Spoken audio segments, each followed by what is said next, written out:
Welcome to 99 TV నేను Lakshmi. కబుల్చల్లో details చూద్దాం. BC రిజర్వేషన్ల విషయంలో కేంద్రం వైఖరిని నిరసిస్తూ ఢిల్లీలో భారీ ధర్నా చేయాలని తెలంగాణ కేబినెట్ నిర్ణయించింది. ఈ నేపథ్యంలో ఆగస్టు 5న సీఎం రేవంత్ రెడ్డితో కలిసి ఢిల్లీ వెళ్తామని మంత్రి పొన్నం ప్రభాకర్ తెలియజేశారు. బీసీ రిజర్వేషన్ల ఆర్డినెన్స్ గవర్నర్కు పంపుతామన్న ఆయన ఆమోదం కోసం ఎదురుచూస్తున్నామని చెప్పారు. బీసీ నాయకులు రిజర్వేషన్స్ కు సహకరించాలని, తమతో పాటుగా వచ్చి నిరసనలో పాల్గొనాలి అని పిలుపునిచ్చారు. ఎవరెన్ని రాజకీయాలు చేసినా బీసీ రిజర్వేషన్స్ కు కట్టుబడి ఉన్నామని స్పష్టం చేశారు. 50% క్యాప్ ఎత్తేస్తూ ఆల్రెడీ 42% ప్రతిపాదనలు పంపబడ్డాయి. మీరే వాటిని ఆమోదించి గౌరవ రాష్ట్రపతి గారు పంపినారు కాబట్టి దాన్ని తీసేయమని వారికి విజ్ఞాపన చేసినాం. తప్పకుండా వారి దగ్గర నుంచి సానుకూలంగా ఆమోదం వస్తుందని వేట్ చేస్తాను.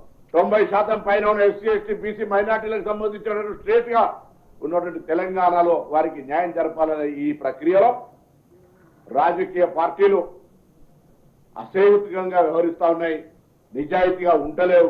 శాసనసభలో బిల్లుల మద్దతు చెప్పారు, ఢిల్లీకి వచ్చినప్పటికీ మోకాలట్టం పెడతారు, కడుపుల కత్తులు పెట్టుకొని అలుముకొని చంపాలని ప్రయత్నం చేస్తారు, రాజకీయంగా బదనాం చేసే ప్రయత్నం చేస్తారు.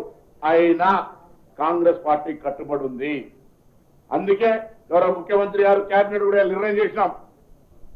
ఆగస్టు 5, 6, 7 3 రోజులు గౌరవ ముఖ్యమంత్రి గారు అపాయింట్మెంట్ అడుగుతా ఉన్నారు. గౌరవ పార్లమెంటు ప్రతిపక్ష నాయకులు అపాయింట్మెంట్ అడుగుతారు. గౌరవ రాజ్యసభ ప్రతిపక్ష నాయకుడు కూడా రాష్ట్రపతి గారు అపాయింట్మెంట్ అడిగి దేశంలో ఉన్నటువంటి కాంగ్రెస్ పార్టీ మిత్రపక్షాలతో సహా 100 మంది ఎంపీల పైన రాజ్యసభ సభ్యులతో ఏపీలో పెట్టుబడులు పెట్టేందుకు ముందుకు రావాలని సీఎం చంద్రబాబు సింగపూర్